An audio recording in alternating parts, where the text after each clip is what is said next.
ನಮಸ್ಕಾರ ವೀಕ್ಷಕರೇ, school holiday ನಾಳೆ ಈ ತಾಲೂಕಿನ ಶಾಲೆಗಳಿಗೆ ರಜೆ ಘೋಷಣೆ.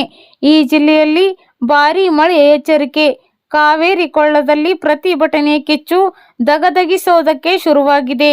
ಜೀವ ಬಿಟ್ರೂ ನೀರು ಹರಿಸಲ್ಲ ಅಂತ ಜನ ರೊಚ್ಚಿಗೆದ್ದಿದ್ದಾರೆ. ಇಂತಹ ಹೊತ್ತಲ್ಲೇ ರಾಜ್ಯದ ಹಲವು ಭಾಗಗಳಲ್ಲಿ ವರುಣ ದೇವ ಕೃಪೆ ತೋರಿದ್ದಾನೆ. ಮಹಾರಾಷ್ಟ್ರದ ಮಳೆಯ ಜೊತೆಗೆ ರಾಜ್ಯದಲ್ಲೂ ಮಳೆಯ ಅಬ್ಬರ ಶುರುವಾಗಿದೆ. ಕೊಡಗು ಜಿಲ್ಲೆಯಲ್ಲಿ ಮುಂದುವರಿದ ಭಾರೀ ಗಾಳಿ ಮಳೆ ಹಿನ್ನೆಲೆ ನಾಳೆ ಸೋಮವಾರಪೇಟೆ ತಾಲೂಕಿನ ಪ್ರಾಥಮಿಕ ಮತ್ತು ಪ್ರೌಢಶಾಲೆಗಳಿಗೆ ರಜೆ ಘೋಷಿಸಲಾಗಿದೆ. ತಾಲೂಕಿನ ಪ್ರಾಥಮಿಕ ಮತ್ತು ಪ್ರೌಢಶಾಲೆಗಳಿಗೆ ರಜೆ ಘೋಷಿಸಲಾಗಿದೆ. ಕೊಡಗು ಜಿಲ್ಲೆಯಲ್ಲಿ ದಿನದಿಂದ ದಿನಕ್ಕೆ ಮಳೆರಾಯನ ಅಬ್ಬರ ಜೋರಾಗಿದೆ. ಹವಾಮಾನ ಇಲಾಖೆಯ ಭಾರೀ ಮಳೆಯ ಮುನ್ಸೂಚನೆ ಹಿನ್ನೆಲೆ ಮುನ್ನೆಚ್ಚರಿಕೆ ಕ್ರಮವಾಗಿ ತಹಸೀಲ್ದಾರ್ ಸೂಚನೆಯಂತೆ ರಜೆ ಘೋಷಿಸಿ ಆದೇಶಿಸಲಾಗಿದೆ. ನಾಳೆ ಒಂದು ದಿನ ಪ್ರಾಥಮಿಕ ಮತ್ತು ಪ್ರೌಢಶಾಲೆಗಳಿಗೆ ರಜೆ ಘೋಷಿಸಲಾಗಿದೆ. ಜಿಲ್ಲೆಯಲ್ಲಿ ದಿನದಿಂದ ದಿನಕ್ಕೆ ಮಳೆ ಬಿರುಸು ಪಡೆಯುತ್ತಿದೆ. ಕಳೆದ ಕೆಲ ದಿನಗಳಿಂದ ಗಾಳಿ ಮಳೆಯ ಆರ್ಭಟ ಜೋರಾಗಿದ್ದು ನದಿ, ತೊರೆ, ಹಳ್ಳ ಕೊಳ್ಳ ತುಂಬಿ ಹರಿಯುತ್ತಿದೆ. ತಲಕಾವೇರಿ ಭಾಗಮಂಡಲ ವ್ಯಾಪ್ತಿಯಲ್ಲೂ ಉತ್ತಮ ಮಳೆಯಾಗಿದ್ದು ಭಾಗಮಂಡಲದ ತ್ರಿವೇಣಿ ಸಂಗಮದಲ್ಲೂ ನೀರಿನ ಮಟ್ಟ ಏರಿಕೆಯಾಗಿದೆ. ನಿರಂತರ ಮಳೆಗೆ ಕಾವೇರಿ ನದಿ ನೀರಿನ ಮಟ್ಟದಲ್ಲೂ ಗಣನೀಯ ಏರಿಕೆ ಕಂಡಿದೆ. ಹಾರಂಗಿ ಜಲಾನಯನ ಪ್ರದೇಶದಲ್ಲೂ ಭರ್ಜರಿ ಮಳೆಯಾಗಿದ್ದು 408 ಕ್ಯೂಸೆಕ್ಸ್ ನೀರು ಜಲಾಶಯಕ್ಕೆ ಹರಿದು ಬಂದಿದೆ. ಒಳಹರಿವು ಹೆಚ್ಚಿದ ಹಿನ್ನೆಲೆ 3700 ಕ್ಯೂಸೆಕ್ಸ್ ನೀರು ನದಿಗೆ ಬಿಡುಗಡೆ ಮಾಡಲಾಗಿದೆ. ಮತ್ತೆ ಮಳೆ ಚುರುಕಾದ ಹಿನ್ನೆಲೆ ಕೊಡಗಿನ ರೈತರ ಮೊಗದಲ್ಲಿ ಮಂದಹಾಸ ಮೂಡಿದೆ. ಇವತ್ತು 22 ಕ್ಯಾರೆಟ್ ಮತ್ತು 24 ಕ್ಯಾರೆಟ್ ಚಿನ್ನ ಹಾಗೂ ಬೆಳ್ಳಿಯ ಬೆಲೆಗಳು ಯಾವ ರೀತಿ ಇದೆ, ನೆನ್ನೆಗೆ ಹೋಲಿಕೆ ಮಾಡಿದ್ರೆ ಇಂದು ಕಡಿಮೆಯಾಗಿದೆಯಾ ಅಥವಾ ಜಾಸ್ತಿಯಾಗಿದೆಯಾ ಅನ್ನುವುದರ ಬಗ್ಗೆ ಸಂಪೂರ್ಣವಾಗಿ ಮಾಹಿತಿಯನ್ನು ತಿಳಿದುಕೊಳ್ಳೋಣ. ಅದಕ್ಕೂ ಮುಂಚೆ ಈ ವಿಡಿಯೋಗೊಂದು ಲೈಕ್ ನೀಡಿ ಮತ್ತು ನೀವಿನ್ನು ನಮ್ಮ ಮೊದಲನೆಯದಾಗಿ ಇವತ್ತಿನ ಬೆಳ್ಳಿಯ ಬೆಲೆಯನ್ನು ನೋಡೋದಾದರೆ ಪ್ರತಿ 1 ಗ್ರಾಂ ಬೆಳ್ಳಿಯ ಬೆಲೆ 235 ರೂಪಾಯಿ ಆಗಿದೆ ಮತ್ತು 10 ಗ್ರಾಂ ಬೆಳ್ಳಿಗೆ 2350 ರೂಪಾಯಿ ಆಗಿದೆ ಹಾಗೂ 1 ಕೆಜಿ ಬೆಳ್ಳಿಗೆ 2,35,000 ರೂಪಾಯಿ ಇದೆ. ಇನ್ನು ಈ ಬೆಲೆಗಳನ್ನು ನಿನ್ನೆಗೆ ಕಂಪೇರ್ ಮಾಡಿದ್ರೆ ಇಂದು ಬೆಳ್ಳಿಯ ದರದಲ್ಲಿ ಯಾವುದೇ ಬದಲಾವಣೆ ಕಂಡು ಬಂದಿಲ್ಲ. ಇನ್ನು ಈ ದಿನದ 24 ಕ್ಯಾರೆಟ್ ಶುದ್ಧ ಗಟ್ಟಿ ಚಿನ್ನದ ಬೆಲೆ ನೋಡೋದಾದ್ರೆ ಪ್ರತಿಯೊಂದು ಗ್ರಾಮ್ಗೆ 14,433 ರೂಪಾಯಿ ಇದೆ ಹಾಗೂ 24 ಕ್ಯಾರೆಟ್ 8 ಗ್ರಾಂ ಚಿನ್ನದ ಬೆಲೆ 15,464 ರೂಪಾಯಿ ಆಗಿದೆ ಹಾಗೂ 10 ಗ್ರಾಂ 24 ಕ್ಯಾರೆಟ್ ಗಟ್ಟಿ ಚಿನ್ನದ ಬೆಲೆ 14,430 ರೂಪಾಯಿ ಇದೆ. ಇನ್ನು ಈ ಬೆಲೆಗಳನ್ನು ನಿನ್ನೆಗೆ ಹೋಲಿಸಿದರೆ ಪ್ರತಿ 10 ಗ್ರಾಂ ಚಿನ್ನಕ್ಕೆ 900 ರೂಪಾಯಿ ಏರಿಕೆ ಕಂಡಿದೆ. ಇನ್ನು ಎಲ್ಲರ ಅಚ್ಚುಮೆಚ್ಚಿನ 22 ಕ್ಯಾರೆಟ್ ಒಡವೆ ಚಿನ್ನದ ಬೆಲೆ ನೋಡೋದಾದ್ರೆ ಪ್ರತಿ 1 ಗ್ರಾಮ್ಗೆ 13,230 ರೂಪಾಯಿ ಇದೆ.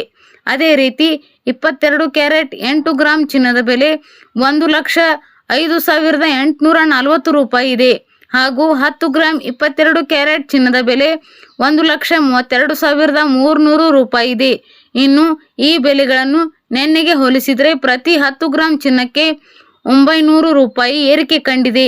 ಇಲ್ಲಿ ನೀಡಲಾಗಿರುವ ಎಲ್ಲ ಬೆಲೆಗಳು GST, TDS, ಮೇಕಿಂಗ್ ಚಾರ್ಜ್ ಮತ್ತು ವೇಸ್ಟೇಜ್ ಶುಲ್ಕಗಳನ್ನು ಒಳಗೊಂಡಿರುವುದಿಲ್ಲ. ಕೇವಲ ಬಂಗಾರದ ಬೆಲೆಯನ್ನು ಮಾತ್ರ ನಾವು ಹೇಳಿರುವುದು. ದೇಶದ ಎಲ್ಲ ರೇಷನ್ ಕಾರ್ಡ್ ಇದ್ದವರಿಗೆ ದಿಢೀರ್ ಕೇಂದ್ರ ಮತ್ತು ರಾಜ್ಯ ಸರ್ಕಾರದಿಂದ 5 ಹೊಸ ರೂಲ್ಸ್ ಬಂಪರ್ ಗಿಫ್ಟ್ ನೀಡುವ ಮೂಲಕ ಸರ್ಕಾರವು ಎಲ್ಲ ಪಡಿತರ ಚೀಟಿದಾರರಿಗೆ ಗುಡ್ ನ್ಯೂಸ್ ನೀಡಿದೆ. ಇತ್ತೀಚೆಗೆ ಕಳೆದ ಕೆಲವು ದಿನಗಳಿಂದ ಬಹುಮುಖ್ಯ ದಾಖಲೆಗಳಲ್ಲಿ ಇದೀಗ ರೇಷನ್ ಕಾರ್ಡ್ ಕೂಡ ಒಂದಾಗಿದೆ. ಬಹುತೇಕ ಯಾವುದೇ ಕೆಲಸವೂ ಕೂಡ ರೇಷನ್ ಕಾರ್ಡ್ ಇಲ್ಲದೆ ನಡೆಯುತ್ತಿಲ್ಲ. DD ರೇಷನ್ ಕಾರ್ಡಿಗೆ ಸಂಬಂಧಪಟ್ಟಂತೆ ಸರ್ಕಾರಗಳು 5 ಹೊಸ ರೂಲ್ಸ್, ಹೊಸ ಘೋಷಣೆಗಳನ್ನು ಜಾರಿಗೆ ಮಾಡಿದ್ದು ಇದರಿಂದ ಎಲ್ಲ ಬಡ ಮತ್ತು ಮಧ್ಯಮ ವರ್ಗದ ಕುಟುಂಬಗಳಿಗೆ ಮತ್ತಷ್ಟು ಅನುಕೂಲವಾಗಲಿದೆ. ಸರ್ಕಾರಗಳು ಬಡವರಿಗೆ ಮತ್ತು ಮಧ್ಯಮ ವರ್ಗದ ಜನಸಾಮಾನ್ಯರಿಗೆ ಅನುಕೂಲ ಮಾಡಲೆಂದೇ ರೇಷನ್ ಕಾರ್ಡುಗಳನ್ನು ನೀಡಿ ಕಾರ್ಡುಗಳ ಮೂಲಕ ಪ್ರತಿ ತಿಂಗಳು ಆಹಾರ ಧಾನ್ಯ ಜೊತೆಗೆ ಇನ್ನಿತರ ಯೋಜನೆಗಳ ಲಾಭ ನೀಡುತ್ತೀವಿ. ಇದೀಗ ಮತ್ತೆ ಎಲ್ಲ ರೇಷನ್ ಕಾರ್ಡ್ ಇದ್ದವರಿಗೆ ಇನ್ಮುಂದೆ 5 ಗುಡ್ ನ್ಯೂಸ್. ಕಡು ಬಡವರಿಗೆ ಆಹಾರ ಭದ್ರತೆ ನೀಡುವ ಮಹತ್ವದ ಉದ್ದೇಶದಿಂದ ಕೇಂದ್ರ ಸರ್ಕಾರ ಜಾರಿಗೊಳಿಸಿರುವ ಮಹತ್ವಾಕಾಂಕ್ಷೆ ಯೋಜನೆಯೇ ಅಂತ್ಯೋದಯ ಅನ್ನ ಯೋಜನೆ. ಇದೀಗ ಅಂತ್ಯೋದಯ ಅನ್ನ ಯೋಜನೆಯಲ್ಲಿ ಸರ್ಕಾರ ಪ್ರಮುಖ ಬದಲಾವಣೆ ತರಲು ಮುಂದಾಗಿದ್ದು, ಇದರಿಂದ ಪ್ರತಿ ತಿಂಗಳು ರೇಷನ್ ವಿತರಣೆಯಲ್ಲಿ ನೀಡುವ ಅಕ್ಕಿ ಪ್ರಮಾಣ ಕಡಿಮೆಯಾಗಲಿದೆ. ಅಂತ್ಯೋದಯ ಅನ್ನ ಯೋಜನೆಯಲ್ಲಿ ಅಕ್ಕಿ ವಿತರಣೆ ಪ್ರಸ್ತುತ ಅಂತ್ಯೋದಯ ಅನ್ನ ಯೋಜನೆಯಡಿ ಫಲಾನುಭವಿಗಳಿಗೆ ಕುಟುಂಬ ಸದಸ್ಯರನ್ನ ಲೆಕ್ಕಿಸದೆ ಪ್ರತಿ ತಿಂಗಳು ಒಟ್ಟು 35 ಕೆಜಿ ಉಚಿತ ಆಹಾರ ಧಾನ್ಯ ವಿತರಿಸಲಾಗುತ್ತಿದೆ. ಇದೀಗ ರಾಷ್ಟ್ರೀಯ ಆಹಾರ ಭದ್ರತಾ ಕಾಯ್ದೆಯಲ್ಲಿ ತಿದ್ದುಪಡಿ ತರುವ ಮೂಲಕ ಪಡಿತರ ವಿತರಣೆಯನ್ನ ಕಡಿತಗೊಳಿಸಲು ಸರ್ಕಾರ ಚಿಂತಿಸುತ್ತಿದೆ. ಈ ನಿಟ್ಟಿನಲ್ಲಿ ಮುಂದಿನ ಹೆಜ್ಜೆ ಇಡಲು ಸಜ್ಜಾಗಿರುವ ಕೇಂದ್ರ ಗ್ರಾಹಕ ವ್ಯವಹಾರಗಳು, ಆಹಾರ ಮತ್ತು ಸಾರ್ವಜನಿಕ ವಿತರಣಾ ಸಚಿವಾಲಯವು ಶೀಘ್ರವೇ ಅಧಿಕೃತ ಕರಡು ಪ್ರತಿ ಸಿದ್ಧಪಡಿಸುವ ನಿರೀಕ್ಷೆ ಇದೆ ಎಂದು ತಿಳಿದು ಬಂದಿದೆ.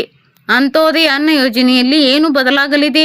ಅಂತ್ಯೋದಯ ಅನ್ನ ಯೋಜನೆಯ ಪ್ರಸ್ತುತ ನಿಯಮಗಳ ಪ್ರಕಾರ ಕುಟುಂಬದಲ್ಲಿ ಎಷ್ಟು ಜನ ಸದಸ್ಯರಿದ್ದಾರೆ ಎಂಬುದನ್ನು ಲೆಕ್ಕಿಸದೆ ಅಂತ್ಯೋದಯ ಪಡಿತರ ಚೀಟಿ ಹೊಂದಿರುವ ಪ್ರತಿ ಫ್ಯಾಮಿಲಿಗೂ ಕೂಡ ಪ್ರತಿ ತಿಂಗಳು ಒಟ್ಟು 35 ಕೆಜಿ ಉಚಿತ ಆಹಾರ ಧಾನ್ಯವನ್ನು ವಿತರಿಸಲಾಗುತ್ತಿದೆ.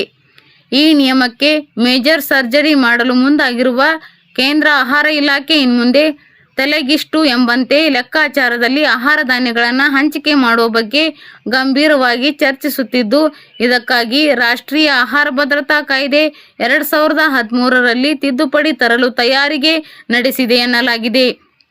ರಾಷ್ಟ್ರೀಯ ಆಹಾರ ಭದ್ರತಾ ಕಾಯ್ದೆ 2013ರ ತಿದ್ದುಪಡಿ ಮಸೂದೆಯ ಕರಡನ್ನು ಈಗಾಗಲೇ ಸಾರ್ವಜನಿಕರ ಅವಗಾಹನೆಗೆ ಪ್ರಕಟಿಸಲಾಗಿದೆ. ಒಂದೊಮ್ಮೆ ನಾಗರಿಕರು ಈ ಬಗ್ಗೆ ಯಾವುದೇ ಸಲಹೆ ನೀಡಲು ಬಯಸಿದ್ರೆ ಅವರ ಅಭಿಪ್ರಾಯ ಮತ್ತು ಆಕ್ಷೇಪಣೆಗಳನ್ನು ಜುಲೈ 13, 2026ರ ಒಳಗೆ ಸಲ್ಲಿಸಲು ಅವಕಾಶ ನೀಡಲಾಗಿದೆ.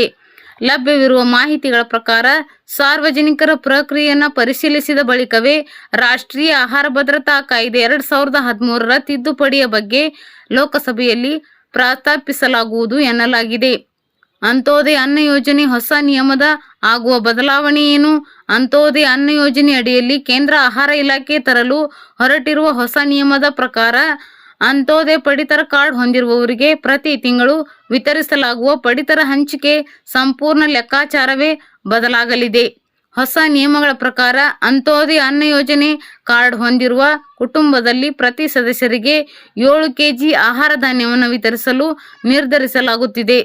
ಇದರನ್ವಯ ಒಬ್ಬ ಸದಸ್ಯನಿರುವ ಕುಟುಂಬಕ್ಕೆ 7 ಕೆಜಿ ಆಹಾರ ಧಾನ್ಯ, ಇಬ್ಬರು ಸದಸ್ಯರಿರುವ ಕುಟುಂಬಕ್ಕೆ 14 ಕೆಜಿ ಆಹಾರ ಧಾನ್ಯ, 3 ಸದಸ್ಯರಿರುವ ಕುಟುಂಬಕ್ಕೆ 21 ಕೆಜಿ ಆಹಾರ ಧಾನ್ಯ, 4 ಸದಸ್ಯರಿರುವ ಕುಟುಂಬಕ್ಕೆ 28 ಕೆಜಿ ಆಹಾರ ಧಾನ್ಯ ವಿತರಿಸಲು ಯೋಜಿಸಲಾಗಿತ್ತು. 5 ಮಂದಿ ಅಥವಾ ಅದಕ್ಕಿಂತ ಹೆಚ್ಚಿನ ಸದಸ್ಯರನ್ನು ಹೊಂದಿರುವ ಕುಟುಂಬಗಳಿಗೆ ಗರಿಷ್ಠ 35 ಕೆಜಿ ಆಹಾರ ಧಾನ್ಯವನ್ನು ನಿಗದಿಪಡಿಸಲು ಚಿಂತನೆ ನಡೆಸಲಾಗಿದೆ. ಅಂತ್ಯೋದಯ ಅನ್ನ ಯೋಜನೆಯ ಈ ನಿರ್ಧಾರದಿಂದ ಯಾರಿಗೆ ನಷ್ಟ? ಅಂತ್ಯೋದಯ ಅನ್ನ ಯೋಜನೆಯಡಿ ಆಹಾರ ವಿತರಣಾ ನಿಯಮದಲ್ಲಿ ಬದಲಾವಣೆಗೆ ಮುಂದಾಗಿರುವ ಕೇಂದ್ರ ಸರ್ಕಾರ ಈ ನಿರ್ಧಾರವು ಒಬ್ಬಿಬ್ಬರು ಸದಸ್ಯರಿರುವ ಕುಟುಂಬಗಳಿಗೆ ಭಾರಿ ನಷ್ಟವಾದರೆ 5 ಜನರಿಗಿಂತ ಹೆಚ್ಚಿನ ಸದಸ್ಯರನ್ನು ಹೊಂದಿರುವ ಕುಟುಂಬಗಳಿಗೆ ಒಂದು ರೀತಿಯ ಆಘಾತಕಾರಿ ನಿರ್ಧಾರ ಅಂತಲೇ ಹೇಳಲಾಗುತ್ತಿದೆ.